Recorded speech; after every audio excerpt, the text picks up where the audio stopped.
Why is a billionaire from New York who came down from an escalator, who was three times married and twice divorced, the most pro-life president in American history? Why is it that it took a billionaire from New York who was formerly a Planned Parenthood donating Democrat to put Gorsuch and Kavanaugh and 200 Circuit Court judges on the Supreme Court? Why is it that a guy that never served before in American politics was able to renegotiate NAFTA, get us out of the WTO, tell the WHO to go pound sand, tell the UN to go pound sand, renegotiate NATO altogether, get us out of the JCPOA, make sure those billions of dollars we sent Iran are not going there anymore, move the embassy to Jerusalem, recognize the Golan Heights, deregulate the American economy, make us energy independent, finally build the wall? Why is it that that guy did it? It's because every single other person that preceded him besides President Reagan was part of the problem. They were part of the very same community of people that were Ivy League educated, said one thing and did another, were part of the ruling class that protected the agency, protected the Bureau, protected the DOJ. And as long as you said the right things and kept the deficits going, raised the taxes, deteriorated the industrial base, boosted Wall Street profits, kept the borders wide open so that we could have foreign nationals domiciling in our country that do not share our values, eventually get benefits, their kids can vote against our own values, then things will be just fine. Why is it that this guy is different? It's because unlike any other president, he could have been in the ruling class. He said no thanks.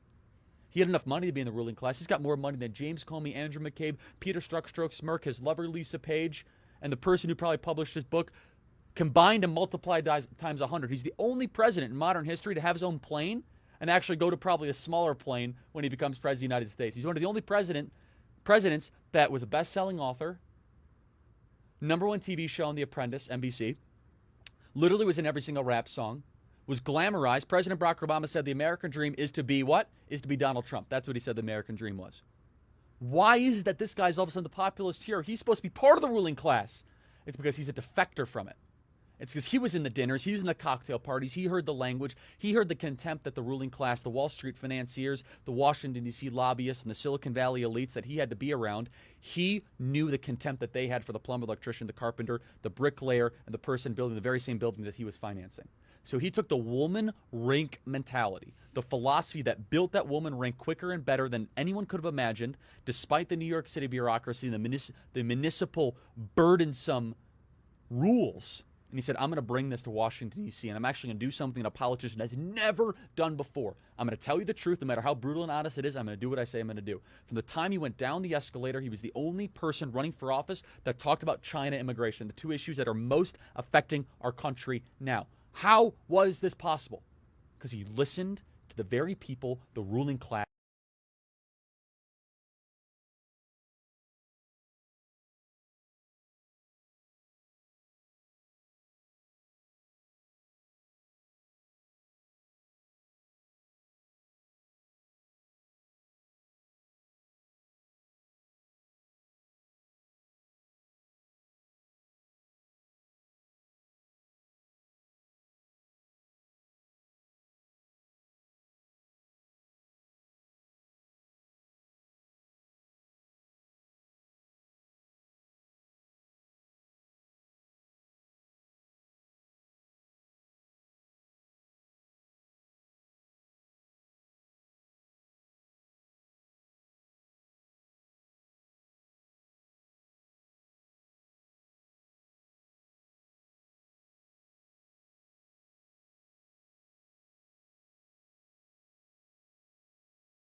Rebuild the Parthenon, the Giza pyramids quicker than anything I've ever seen.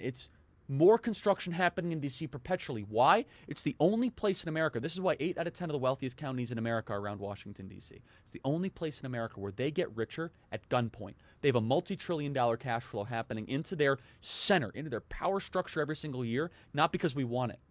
If Chicago and Minneapolis and Detroit, if people get rich there, they have to convince you to buy their products.